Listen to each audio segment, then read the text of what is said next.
मैं सर्वशक्तिमान यहोवा परमेश्वर का एक बार फिर से आज सुबह के समय धन्यवाद करता हूँ। उसके अनुग्रह का जो उसके लोगों पर हर दिन नया होता है, उस परमेश्वर की शुक्रगुजारी करते हैं क्योंकि वो भला परमेश्वर है और अनुग्रह करने वाला पराक्रमी परमेश्वर है। आइए आज के प्रतिदिन के आत्मिक भोजन पर मनन करें। रोमियो की किताब 4 अध्याय उसकी 8 आयत। धन्य है वह मनुष्य जिसे परमेश्वर पापी नहीं ठहराए। रोमियो की इस किताब में हम पढ़ते हैं कि सर्वशक्तिमान यहोवा परमेश्वर कहता है कि वह धन्य है वह मनुष्य जिसे परमेश्वर पापी ना ठहराए।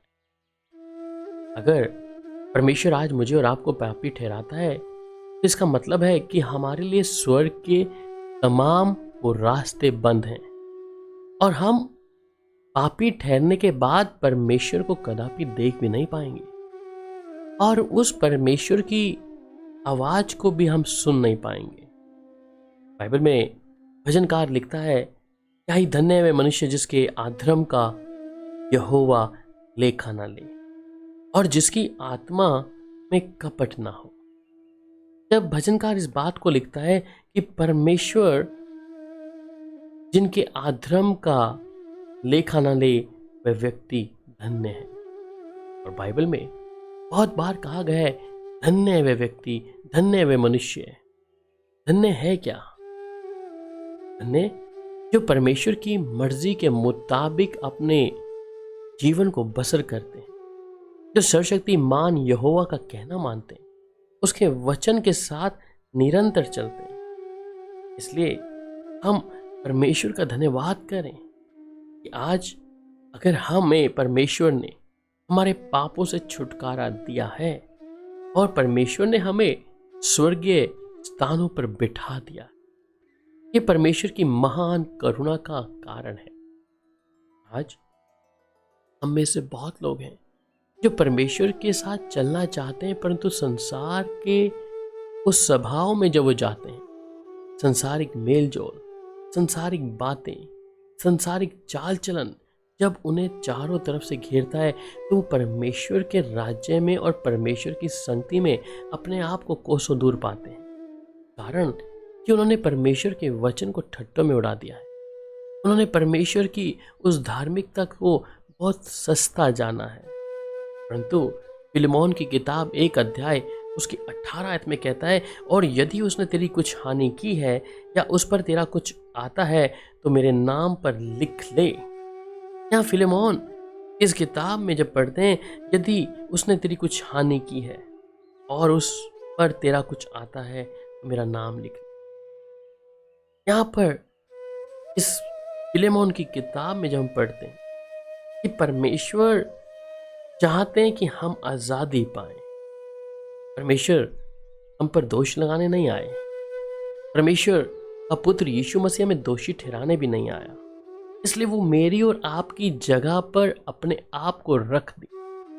इसलिए हमारी कोई हानि ना हो, उसने अपने नाम को दर रख दिया या हमारे बदले उस सूली पर खुद अपने आप को अर्पण कर दिया, अपने आप का बलिदान चढ़ा दिया। मेरे प्यारो, हम परमेश्वर से प्यार करें। ये परमेश्वर की करुणा है जो उसके लोगों को घेरती है। अगर आज परमेश्वर का वचन आज सुबह के समय हमसे बात कर रहा है, हम प्रभु का धन्यवाद कि हम पापी ना ठहराए। हमारे जीवन से सिर्फ परमेश्वर की महिमा हो, हमारा जीवन सिर्फ परमेश्वर के सामने अर्पण हो, इससे सर्वशक्तिमान परमेश्वर महिमा पाए, क्योंकि वही योग्य है, वही हमें स्वतंत्रता देता है और परमेश्वर हमसे मोहब्बत करता है। क्यों ना हम उस परमेश्वर के मुताबिक अपने जीवन को बसर करें। आइए सुबह के समय प्रार्थना। प्यारे पिता, मैं आपका धन्यवाद करता हूँ आज सुबह के समय। प्रभु, आप रोमियो की किताब 4 अध्याय उसकी 8 से हमसे बात किया कि धन्य है वह मनुष्य जिसे परमेश्वर पापी न ठहराए। सच में धन्य है वह मनुष्य जिसके पापों का, अधर्म का लेखा यहोवा परमेश्वर न। प्रभु, हम आपके शुक्रगुजार हैं कि उस क्रूस पर यीशु मसीह हमारे लिए अपने आप का बलिदान दे दिया।